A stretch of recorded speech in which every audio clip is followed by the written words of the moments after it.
히브리서 11장 1절부터 3절까지 오직 믿음으로 말씀이라는 제목으로 하겠습니다. 1년이 이렇게 빨리 지나갈 줄 모르셨죠? 1년이 이렇게 쑥 지나갔을까? 또 다음 주면 새해가 되는데 참 빠르다는 생각이 듭니다. 1년 동안 지켜보면서 우리 신앙인은 뭘 생각을 해야 되겠습니까? 내가 과연 하나님 안에서 잘 살았나? 하나님을 잘 믿었나? 이런 걸 많이 돌이켜 봅니다. 그래서 오늘 말씀 믿음이 무엇일까? 우리는 믿는 자라고 하는데 우리의 믿음 생활은 어떨까? 한번 새겨보는 시간 갖도록 하겠습니다. 많은 사람들 후회를 합니다. 이렇게 했으면 이런 일이 벌어지지 않았을 텐데, 이렇게 했으면 더 잘 됐을 텐데 왜 내가 그렇게 했을까? 많은 후회들을 하는데 우리 신앙인은 가장 큰 후회할 점이 무엇일까요? 우리 신앙인은 무엇을 가장 후회할까요? 내가 제대로 믿었을까? 1년 동안 신앙생활을 한다고 했는데 내가 믿는 하나님은 도대체 누구실까? 나는 하나님을 믿는다고 말할 수가 있을까? 내가 1년 동안 예배를 드리고 말씀을 듣고 신앙생활을 한다고 하는데 내가 과연 하나님을 믿는다고 말할 수 있을까? 우리는 신앙생활하면 자라나야 됩니다. 그래서 사도 베드로도 베드로후서에서 마지막 유언의 말이 예수 그리스도를 아는 지식에서 자라나라. 예수님을 아는 것에서 자라나라고 유언의 말을 해줍니다. 근데 우리는 무엇에 대해 관심을 둘까요? 과연 1년 동안 아니면 2년 전보다 내가 예수님을 더 잘 알고 있을까? 여러분, 안다는 말이 무슨 말입니까? 내가 내 신랑을 압니다. 내가 내 부인을 압니다. 내가 내 자녀를 압니다. 아는 게 뭘까요? 아는 것은 인격적인 교감입니다. 예수님이라는 지식적인 문제가 아니라 예수님의 인격체를 어느 정도 알고 있는가? 우리는 그분을 안다고 하는데 과연 1년 동안 예수님을 아는 면에서 어느 정도 자라났을까? 그래서 우리 믿는 자라고 하면 가장 후회하고 가슴을 치며 눈물을 흘린다고 하면 내가 예수님을 아직도 모릅니다. 나는 예수님을 1년 동안 안다고 믿는데 이 모양 이 꼴이라니, 그게 가장 회개할 점이어야 됩니다. 자기 연민에 빠져서 자기 문제가 크기 때문에 우는 게 아니라 내가 1년 동안 신앙생활을 한다고 했는데도 여전히 나는 예수님을 모르는 사람이구나. 나는 예수님을 한낱 내 삶의 도구로 사용했을 뿐이지 내가 과연 예수님을 섬기는 종된 자세, 예수님의 삶의 주인된 자세를 취하고 있었을까? 과연 여러분은 그렇게 대답할 수가 있습니까? 우리가 믿음했을 때 믿음은 과연 무엇이었을까? 우리 오늘 히브리서 11장 말씀을 보는 이유는 1년 동안 믿는다고 생각했는데 너무 후회스러운 장면이 많기 때문에 앞으로 우리가 새해에는 어떻게 믿음 생활해야 될까? 여기 성도분들 각각 사연을 가지고 나오신 분 많이 계실 겁니다. 멀리 광양에서도 오시고 강진에서 오시고 또 아침마다 일찍 또 성도들 음식 준비를 위해 분주하게 장만하시고 열심을 내신 분 계십니다. 또는 힘든 생활 가운데서도 헌금 생활 열심히 하시고 또 열심히 봉사 생활 하시고 남이 알아주든 알아주지 않든 간에 소리 없이 교회를 섬기고 다 제각각 잘 섬기고 있습니다. 그러면 그것의 목표가 무엇이었을까? 여기 이렇게 나오신 분들에게 목사로서 뭘 가르쳐 줘야 될까? 예수님입니다. 어떻게 하면 예수님을 더 잘 알까? 또 어떻게 하면 예수님께 순종할 수 있을까? 인생의 가장 큰 소망과 가장 큰 우리에게 주신 은혜는 예수님께 순종하는 겁니다. 그분 앞에 순종할 수 있다는 자체가 가장 큰 은혜입니다. 그래서 오늘 히브리서 말씀을 보시면서 우리 믿음을 점검해 보고 과연 나는 믿음이 무엇이었을까 생각해 보는 시간 되시길 바랍니다. 자, 이 히브리서는 사도 바울이 히브리 사람들 유대인 그리스도인에게 적어놓은 편지입니다. 유대인들은 많이 힘들었습니다. 율법주의 유대인들은 율법에서 벗어나려고 애를 썼지만 유대인들로부터 핍박이 거셌습니다. 이러할 때 사도 바울이 유대인이면서 믿는 그리스도인에게 율법보다 더 나은 제사장보다 더 뛰어난 제사장, 어떤 희생물보다 더 뛰어난 희생물, 성전 자체신 그분, 이 예수님에 대해 증언을 해주면서 핍박과 고난이 와도 예수 그리스도의 믿음을 잃지 말라, 이렇게 적어놓은 글이 히브리서입니다. 오늘 우리에게 히브리서 말씀을 들으시면서 우리 믿음의 선배들이 어떤 삶을 살았을까, 또 우리는 이 믿음의 선배들의 삶을 어떻게 따를까. 그래서 히브리서 11장은 우리 믿음의 조상들이 어떤 삶의 발자취를 남겼는가를 우리에게 제시해 줍니다. 그래서 모든 성경 기록은 우리에게 유익을 주고 이 모든 성경 기록은 우리에게 본을 보여줍니다. 우리 성경 올해 삼독을 했습니다. 물론 안 하신 분도 계실 것입니다.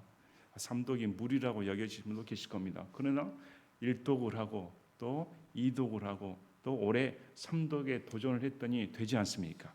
내년에는 사독을 하기로 했습니다. 1년에 사독 그렇게 어렵지 않다고 느껴질 것입니다. 우리가 성경을 읽는 이유가 무엇일까요? 성경의 지식을 쌓는 게 아니라 성경에서 삶을 배우고자 하는 것입니다. 성경에서 하나님이 누구시고 예수님이 누구시며 어떻게 예수님이 인류를 이렇게 사랑하실 수가 있을까? 또 인류는 어떻게 이렇게 배반할 수가 있을까? 끊임없는 배반과 갈등에도 불구하고 끊임없이 사랑하는 그 예수님의 손길을 느끼고 예수님이라는 분이 누구신가? 이런 삶의 본을 배우기 위해 우리가 성경을 배우는 것입니다. 또 성경을 읽는 것입니다. 그래서 예수님을 사랑하는 것은 성경을 읽는 것에 내포되어 있습니다.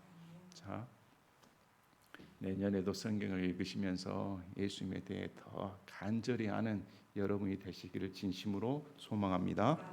자, 믿음이 뭘까요? 믿음은 바라는 것의 실체요, 보이지 않는 것들의 증거다, 이렇게 말합니다. 믿음의 정의를 내립니다. 우리 고린도후서 5장 7절을 보면 우리는 믿음으로 걷고 보는 것으로 걷지 아니한다 말을 합니다. 믿는 자는 보이는 육적인 세계, 육적인 감각을 따라 사는 것이 아니라 믿음으로, 믿음은 실체가 보이지는 않습니다. 믿음은 눈에 보여줄 수 있는 그런 삶을, 물질이 아닙니다. 그런데 믿는 자는 이 믿음으로 산다고 말합니다. 삶의 모든 것이, 모든 삶의 중심력이 믿음이라고 성경은 말씀을 합니다. 우리가 보는 눈, 코, 입, 귀, 손, 발, 감각이 아니라 믿음으로 산다, 이렇게 말합니다. 그래서 히브리서 10장 37절 39절을 보면 조금 있으면 오실 분께서 오실 것이요 지체하지 아니하시라. 그래서 믿음의 근거 중에 하나가 예수님의 재림입니다. 예수님이 재림하신다. 그래서 이제 의인은 믿음으로 살리라. 믿는 자는 반드시 예수님의 재림을 믿어야 됩니다. 그래서 이 예수님에 대한 재림을 믿고 믿음으로 산다고 말합니다. 그러나 만일 어떤 사람이 뒤로 물러가면 내 혼이 그를 기뻐하지 아니하리라. 그러나 우리는 뒤로 물러가 멸망에 이르는 자들에 속하지 아니하고 믿어서 혼을 구원한 자들에게 속하느니라. 믿는 자라고 하면 뒤로 후퇴할 수가 없다. 예수님의 재림이 가까움으로 예수님을 향해 나아가는 전진만이 있을 뿐이다. 그래서 믿는다고 하면 의인은 믿음으로 산다. 여러분은 무엇으로 삽니까? 인간의 정으로 삽니까? 아니면 여러분의 욕망으로 삽니까? 여러분의 성취 목표가 우선입니까? 아니면 물질입니까? 여러분이 무엇으로 산다고 말을 할 수가 있습니까? 성경은 믿는 사람은 믿음으로 산다, 이렇게 말합니다. 그리고 그 믿음의 정의가 오늘 11장 1절부터 바라는 것들의 실체다 말합니다. 여러분 무엇을 바랍니까? 이 믿음이 바라는 것들의 실체다. 여러분에게 뭘 바랍니까? 뭘 소망합니까? 보여주길 바랍니다 했을 때 이게 내 믿음입니다 말합니다. 우리 믿는 자는 뭘 소망할까요? 분명히 여기서 말씀을 하면 앞뒤 구절을 보면 예수님의 재림입니다. 또 천국입니다. 하나님입니다. 이런 보이지 않는 세계, 이것이 바라는 것들의 실체라고 말합니다. 실상이다, 사실이다 말을 합니다. 여러분 정말로 땅속 밑에가 지옥이 있고 저 하늘 위에 삼층천에 천국이 있다는 걸 믿으십니까? 이것을 우리 성경에서는 이 믿음은 우리가 바라는 것들의 실체다. 예수님께 함께 살고 있다는 것의 실체다 이렇게 말을 합니다. 또 보이지 않는 것들의 증거다. 그것은 보이지 않습니다. 보이는 것들의 증거가 아니라 보이지 않는 것들의 증거가 믿음입니다. 그래서 보이지 않는 것을 볼 수 있는 게 믿음입니다. 불신자들은 눈이 있어도 보지 못합니다. 귀가 있어도 듣지 못합니다. 그러나 믿는 자들은 믿음의 눈으로 보고 믿음의 귀로 들을 수가 있습니다. 하나님께서 실제로 살아계신 것과 천국이 실제로 존재하다는 것을 육적인 눈으로는 볼 수가 없습니다. 그러나 믿음의 눈으로 보면 본다고 이게 내 증거입니다 말합니다. 여러분은 증거를 내놓을 수 있습니까? 불신자들이 와서 여러분에게 천국이 있다는 증거를 보여줘, 하나님이 계신다는 증거를 보여줘, 정말 지옥의 심판이 있다는 걸 보여줘 하면 여러분 뭘 내놓겠습니까? 그게 내 믿음이다. 내 믿음이 그걸 증거한다.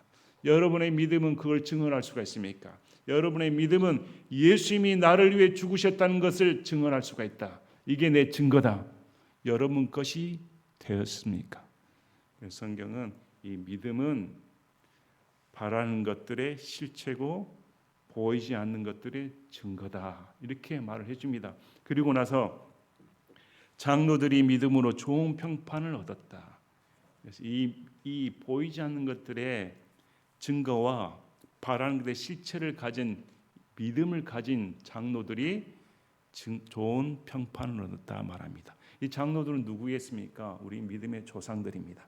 그래서 히브리서 11장을 보면 아벨부터 시작해서 아벨, 에녹, 노아, 아브라함, 이삭, 야곱, 요셉, 그 다음에 밑에 모세, 라합, 그 다음에 사사, 이렇게 이 순서대로 믿음의 조상들을 열거해 줍니다. 이 믿음의 조상들이 하나같이 다 이런 믿음을 소유했던 사람들이다. 그래서 이 사람들이 소유한 믿음과 우리를 대조해 봐야 됩니다. 과연 우리의 믿음은 진짜인가 가짜인가? 과연 우리의 믿음은 이 장로들이 좋은 평판을 가진 이 장로들이 소유한 믿음인가? 한번 대조해 보셔야 됩니다. 그래서 이 장로들이 소유한 믿음, 첫째, 이게 가장 기본적인 믿음입니다. 믿음을 통해 우리는 세상들이 하나님의 말씀으로 지어진 줄 깨닫나니 그러므로 보이는 것들은 나타나 있는 것들로 만들어지지 아니하였느니라.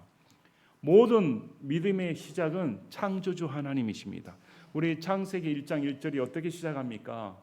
처음에 하나님께서 하늘과 땅을 창조하시니라.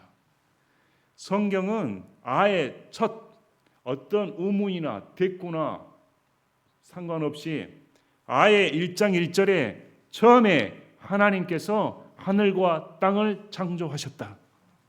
이렇게 말씀을 하십니다. 성경을 딱 읽는 순간 창조주 하나님이시구나. 창조주 하나님이 우리 신앙의 근간입니다. 여러분의 믿음이 흔들릴 때, 여러분의 마음이 불신에 시달릴 때, 염려와 근심이 있을 때 한번 밖에 나가셔가지고 해를 쳐다보시길 바랍니다. 달을 한번 쳐다보시고 수많은 별들을 쳐다보시고 아니면 산에 가서 나무들을 보시든지 눈을 돌려 정원에 있는 꽃들을 보시길 바랍니다. 그것이 저절로 생기지 않았다. 인간이 상상할 수 있는 그 모든 것들이 아니라 상상 너머에 우리가 이 인간의 이성을 초월한 모래알보다 수많은 별들을 창조하신 분이 계신다고 성경은 말씀을 합니다. 저절로 나타난 게 아니라 창조주 하나님이 계신다. 그러면 여러분의 믿는 믿음이 어떨까? 창조주 하나님이 계신다고 하면 우리의 신앙은 어떨까? 믿음을 통해 우리는 세상들이 하나님의 말씀으로 지어진 줄을 안다. 과학으로 알지를 않습니다. 어떤 사람이 가르쳐서 하는 게 아니라 믿음으로 이 온 우주 만물이 하나님의 말씀으로 지어졌습니다. 여러분 믿으십니까? 우리의 코, 눈, 입, 숨 쉬는 모든 것들, 온 천하 만물이 움직이는 모든 것들이 하나님의 말씀으로 지어졌다. 이걸 믿으십니까? 이 믿음이 바로 장로들이 소유한 믿음이었고, 이걸 통해 앞으로 열거되는 말씀을 보시면 이들이 이렇게 살았다고 말을 합니다. 자, 히브리서 11장 13절부터 16절까지 보면 믿음의 조상 이렇게 말합니다. 이들은 다 믿음 안에서 죽었고 약속하신 것들을 받지 못하였으나 멀리서 그것들을 보고 확신하며 끌어안았고 또 땅에서는 자기들이 나그네와 순례자임을 고백하였으니, 하나님께서 약속의 말씀을 주셨습니다. 그러나 그것은 자신의 삶 가운데 이루어지질 않았습니다. 그런데 볼 수가 없었습니다. 그러나 이 조상들은 이미 믿음으로 이미 본 것처럼 행동했다는 것입니다. 보이지 않는 것들의 증거를 가지고 있었고 바라는 것들의 실체라고 생각을 했습니다. 그것을 끌어안았습니다. 확신했습니다. 끌어안았습니다. 내 것이다 이렇게. 또 땅에서는 자기들이 나그네와 순례자임을 고백하였으니, 그런 것들을 말하는 자들은 자기들이 본향을 찾고 있음을 분명히 나타내느니라. 땅에서는 아예 증언하고 다녔습니다. 저는 여기 삶이 전부가 아닙니다. 저는 여기 나그네 일생입니다. 이렇게. 참으로 그들이 자기들이 떠나온 본향을 마음에 두었더라면 돌아갈 기회를 얻을 수도 있었겠지만, 이 땅에 고향이 있었다고 생각했으면 고향으로 돌아가겠지만 이 땅의 고향을 본향으로 생각하지 않았습니다. 이제는 그들이 더 좋은 본향을 사모하니 곧 하늘의 본향이라.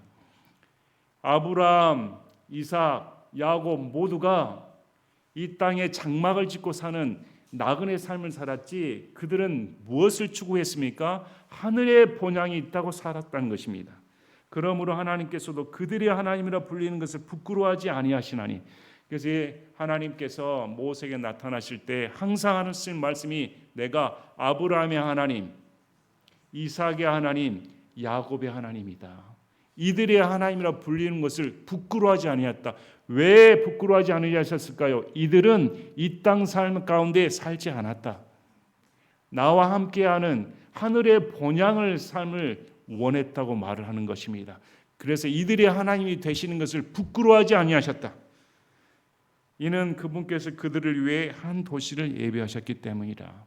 그래서 하나님께서 이 믿음의 조상들을 위해 한 도시를 예비하셨다. 저와 여러분을 위해 이 땅에 장만을 해주는 게 아니라 새 예루살렘이 예비되셨다는 것을 믿으시길 바랍니다. 이 땅 가운데 어떤 삶을 사셔야 됩니까? 그러면 우리 이 땅 가운데 영원히 사는 존재가 아닙니다. 이 땅은 나그네고 순례자이며 이 땅 가운데는 정이 없습니다. 저는 더 좋은 본향을 위해 살고 있으며 그곳에 하나님이 계시기 때문에 하나님과 함께 사는 것을 소망합니다. 이걸 확신하고 끌어안아야 됩니다. 이렇게 믿음의 조상들이 살았다. 자, 믿음의 조상들은 이것만으로 산 것이 아닙니다. 보상을 받았습니다. 그래서 히브리서 11장 6절에 그러나 믿음이 없이는 하나님을 기쁘게 할 수 없나니 그분께 가는 자는 반드시 그분께서 계시다는 것과 또 그분께서 부지런히 자신을 찾는 자들에게 보상해 주신 분이라는 것을 믿어야 할지. 그래서 두 가지 믿음이 있어야 됩니다. 첫째, 창조주 하나님이 살아계신다. 또 그분은 어떤 분이신가? 그분은 자신을 부지런히 찾는 자들에게 보상해 주시는 분이시다. 상으로 갚아주시는 분이시다. 여러분, 이 하나님을 믿으셔야 됩니다. 그런데 왜 상으로 갚아주신 하나님을 못 믿습니까? 왜 걸핏하면 하나님이 벌 주시는 하나님, 두려움을 주는 하나님, 왜 하나님이 내 인생 가운데 원망의 대상이 되고 불평의 대상이 된단 말입니까? 성경 그렇게 말하지 않습니다. 하나님께서는 우리에게 보상해 주기를 원하시는 분이시다. 여러분의 희생만큼, 여러분이 예수님께 드린 만큼, 여러분이 예수님의 고난을 받은 만큼, 여러분이 예수님을 위해 눈물을 흘릴 만큼 예수님은 보상해 주신다. 보상해 주시는 분이라는 사실을 믿으셔야 됩니다. 그래서 이 믿음이 없다 하면 하나님을 기쁘시게 할 수가 없다. 여러분, 무엇을 하나님께서 기뻐하십니까? 믿음입니다. 근데 이 믿음은 두 가지 분명히 말씀을 드립니다. 하나님이 살아계신다. 또 이분은 내게 상으로 갚아주시는 분이시다. 이걸 반드시 믿으셔야 됩니다. 그래서 이 뒤에 나오는 이 믿음의 조상들은 이걸 믿었기 때문에 목숨까지도 버려버립니다. 우리 히브리서 11장 24절 26절을 보면 믿음으로 모세는 나이가 들었을 때 파라오의 딸의 아들이라 불리는 것을 거절하고 잠시 죄의 쾌락들을 즐기는 것보다 오히려 하나님 백성과 함께 고난하는 것을 택하였으며 그리스도의 치욕을 이집트의 보화보다 더 큰 재물로 여겼으니 이는 그가 주께서 보상으로 보답해 주시는 일에 관심을 기울였기 때문이라. 파라오의 공주의 아들로 불리어 그냥 떵떵거리고 살 수 있었을 텐데 노예나 다름없는 히브리 노예 생활을 자처한 것은 이집트의 모든 보화보다 하나님께서 자신에게 주신 보상이 더 크다는 사실을 알고 거기에 관심을 두었다. 이렇게 말을 합니다. 그래서 파라오의 공주의 아들이라는 칭호를 과감히 버려버리고 고난의 삶을 택했다고, 치욕 삶을 택했다고 성경은 말씀합니다.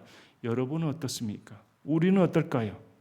우리는 과연 예수 그리스도를 위해 우리의 부를 버릴 수가 있습니까? 우리의 안전을 버릴 수가 있습니까? 우리의 몸을 바칠 수가 있습니까? 세속적인 우리 상태로서는 과연 그것이 가능할까요?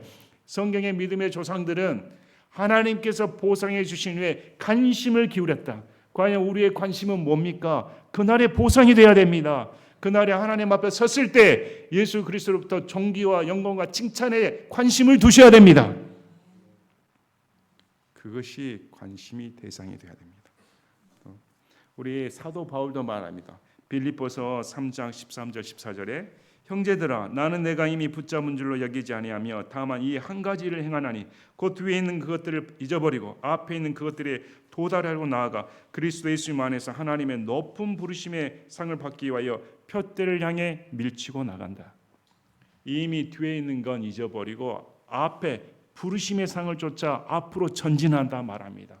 그래서 여러분 믿음은 소극적이 되는 것이 아닙니다. 나는 가만히 있는데 하나님이 다 알아주시겠지. 이건 믿음이 아닙니다. 믿음은 진취적이어야 됩니다. 믿음은 자기 확신이 아니라 하나님의 주신 상을 바라보고 달려가는 것입니다. 그래서 반드시 믿음은 우리 삶의 원동력이 되어야 됩니다. 여러분이 나태하십니까? 여러분 가운데 부정함이 듭니까? 여러분 가운데 불신이 듭니까? 여러분 가운데 모든 의욕이 떨어져 버립니까? 그것은 믿음을 잃어버렸다는 것입니다. 믿음이 들어오면 소망이 들어옵니다. 믿음이 들어오면 사랑이 들어옵니다. 여러분 예수님을 사랑하면 믿지 않을 수가 없습니다. 예수님을 믿으면 사랑하지 않을 수가 없습니다. 예수님을 믿으면 소망이 없을 수가 없습니다. 예수님께 소망을 두면 믿지 않을 수 없습니다. 우리가 예수님을 사랑하면 믿지 않을 수가 없습니다. 또 예수님을 믿으면 사랑하지 않을 수가 없습니다. 그분은 우리의 믿음의 대상이고 소망의 대상이며 온전한 사랑의 대상입니다. 그리고 그분은 반드시 재림하십니다. 로마서 8장 23절 25절까지 보면 그것들뿐만 아니라 우리 자신 곧 성령의 첫 열매를 소유한 우리 자신도 속으로 신음하며 양자 삼으심 즉 우리 몸의 구속을 기다림은 우리가 소망으로 구원을 받았기 때문이라. 그러나 보이는 소망은 소망이 아니니 어찌하여 사람이 자기가 보는 것을 여전히 바라겠느냐. 그러나 우리가 보지 못하는 것을 우리가 바란다면 인내로 그것을 기다리느니라. 여러분 보는 것이 소망이라면 소망을 둘 필요 없다고 성경은 말합니다. 여러분 아직도 육적인 것에 소망을 둡니까? 성경은 이 세상 가운데 소망이 없다고 말을 합니다.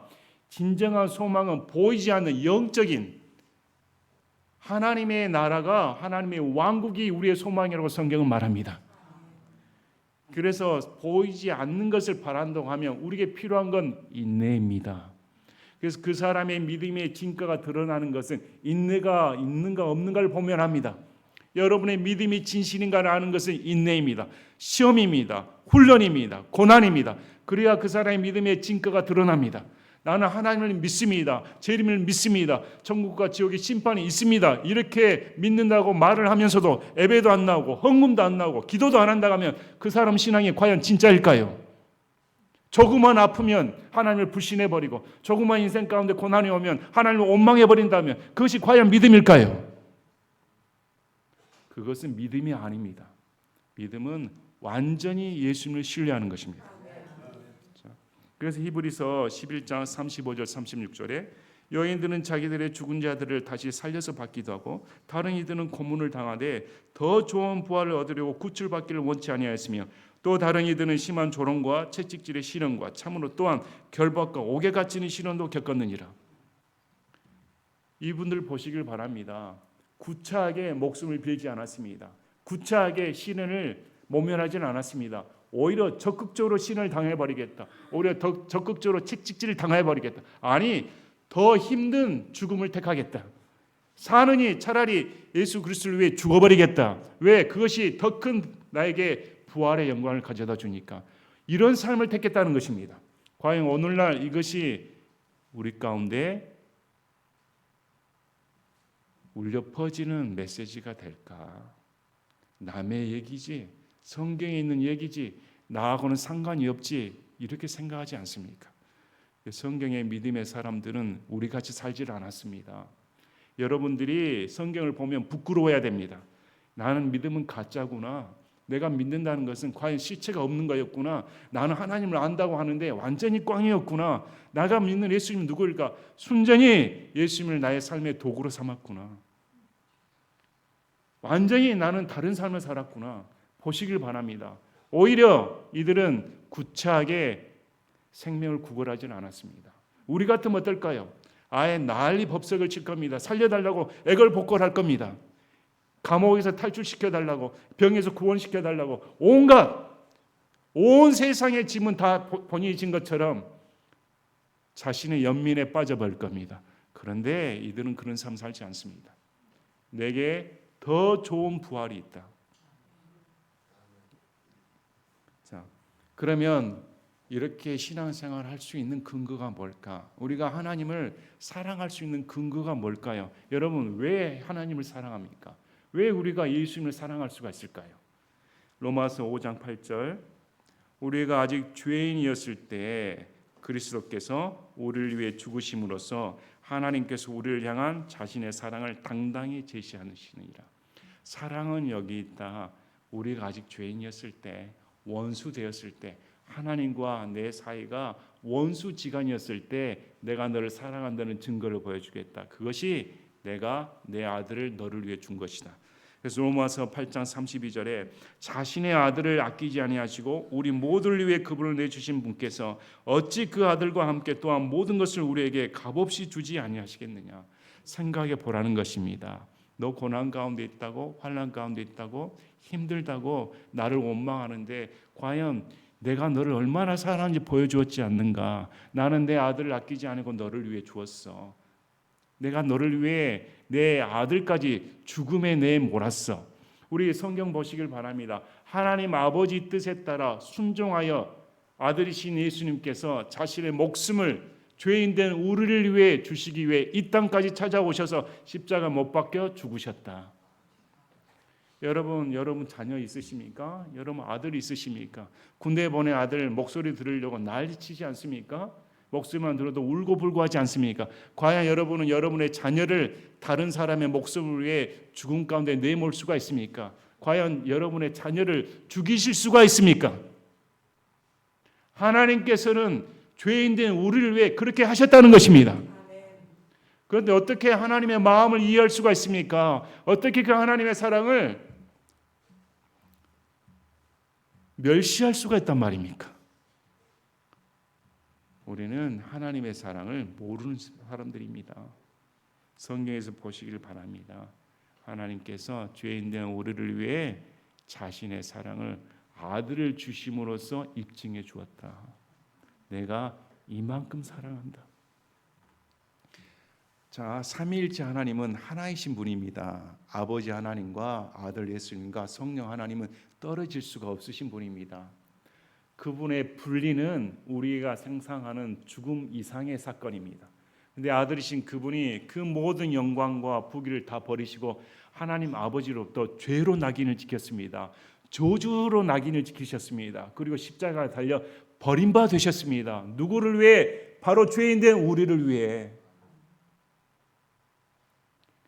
그래서 우리의 믿음은 이 사랑에 근거합니다. 이것에 대한 확신에 근거합니다. 이 확신이 있기 때문에 이 세상 가운데 삶의 희망이 없고 삶의 고통이 오고 죽음의 세력이 밀려오고 온갖 힘든 상황 가운데서도 하나님을 의지할 수 있는 이유가 이 확신에 있는 것입니다. 그분이 나를 위해 죽으셨다. 그래서 로마서 8장 17, 18절에 자녀이면 또한 상속자 곧 하나님의 상속자여 그리스도와 함께하는 공동 상속자인데 우리가 그분과 함께 영광을 받기 위해 고난도 함께 당하면 그러하니라. 내가 생각하건대 이 현 시대의 고난들은 앞으로 우리 안에 나타날 영광과 좋게 비교될 수 없도다. 하나님의 상속자가 되었습니다. 하나님의 은혜로 구원받았습니다. 그런데 인생 가운데 고난이 없는 인생은 존재하지 않습니다. 특히 신앙인이라면 더 큰 고난이 찾아올 수밖에 없습니다. 이 큰 고난을 주신 이유는 하나님의 사랑의 표현이라고 성경은 말합니다. 내가 너를 사랑하니까 왜 네 믿음을 단련시키기 위해 너에게 영광과 존귀를 갚아주기 위해 우리가 당한 이 고난은 앞으로 볼 영광에 비한다고 하면 아마 저와 여러분이 천국 가서 그 영광을 바라보면 이 세상 가운데 더 큰 고난을 당할 걸, 더 큰 시련을 받을 걸, 예수님을 위해 수치를 당할 걸, 아니 온 재산을 다 바칠 걸, 그렇게 말할 것입니다. 베드로전서 1장 6절 7절에 비록 지금은 필요가 있어 너희가 여러 가지 시험으로 인해 잠시 근심하고 있지만 그 구원을 크게 기뻐하나니 이것은 너희 믿음의 단련이 불로 단련해도 없어지는 금을 단련한 것보다 훨씬 더 귀하여 예수 그리스도께서 나타나실 때에 칭찬과 존귀와 영광으로 드러나게 하려 함이니라. 여러분의 믿음을 단련시켜서 그분이 오실 때 너 세상 가운데 이렇게 단련받고 이렇게 연단받아 예수 그리스도의 보배로 믿음을 소유하였으니 이걸로 내가 갚아주겠다. 그래서 가장 큰 것은 여러분의 믿음입니다. 한 해 동안 우리 다 죄짓고 실수하고 살았습니다. 앞으로도 더 할 것입니다. 또 더 큰 고난이 다가올 것입니다. 이러할 때 우리는 하나님 제가 더 예수 그리스도 앞에 순종할 수 있게 도와주실 바랍니다. 더 예수님께 더 나아가길 원합니다. 예수님이 누구신지 더 잘 아는 계기가 되길 감사드립니다. 이런 마음을 낮추는 자세를 가져야 됩니다. 고린도후서 1장 8절 10절 보시면 신뢰할 수 있는 이유가 나옵니다. 여러분, 믿음은 신뢰하는 것입니다. 신뢰는 내가 하는 신뢰의 대상이 믿을만 하기 때문에 가능한 것입니다. 이 신뢰는 나한테 근거된 것이 아닙니다. 그분의 완전함과 그분의 신성이 있기 때문에 그분을 의지하는 것이 신뢰입니다. 말과 행동이 일치하기 때문에 신뢰하는 것입니다. 형제들아, 아시아에서 우리에게 닥친 우리의 고난에 대하여 너희가 모르기를 우리가 원치 아니하노라. 우리가 힘에 겹도록 한량없이 눌려 심지어 생명도 단념하고, 사도 바울은 생명을 단념할 만큼 큰 고난을 당하였습니다. 우리 속에 죽음의 선고를 받았으니 사형 선고를 받았습니다. 이것은 우리가 우리 자신을 신뢰하지 아니하고 죽은 자들을 일으키시는 하나님을 신뢰하게 하려 함이라. 하나님께서 너 신뢰하지 마, 사형 선고 내려버려서 네 의지로는 안 돼. 이 죽음의 사형 선고에서 구원할 자는 나라는 것을 신뢰하기 위해 이런 엄청난 고난을 허락하셨다는 것입니다. 자, 그분께서 이같이 큰 사망에서 우리를 구출하셨고 또 구출하고 계심으로 사도 바울이 간증을 합니다. 이미 사망 선고를 받았는데 하나님께서 구출하셨고 지금도 사망 선고를 받은 상태인데 구출하고 계시고, 우리는 그분을 신뢰하되 그분께서 여전히 우리를 구출하실 것을 신뢰하노라. 이런 상황에서도 나는 그분을 신뢰한다. 또 앞으로도 죽음 선고를 받을 텐데 그 상황에서도 구출하실 것을 나는 신뢰한다. 여러분은 예수님을 신뢰합니까? 어떤 환경 가운데서도 여러분은 예수님을 신뢰할 수가 있습니까? 여러분이 지금 사망 선고를 받았다고 하면, 아니면 이전에 사망 선고를 받은 적이 있더라면 이미 구출하시고 구출하고 계시며 앞으로 구출하실 것을 나는 신뢰한다. 사도 바울의 신뢰가 저와 여러분의 신뢰가 되기를 진심으로 바랍니다.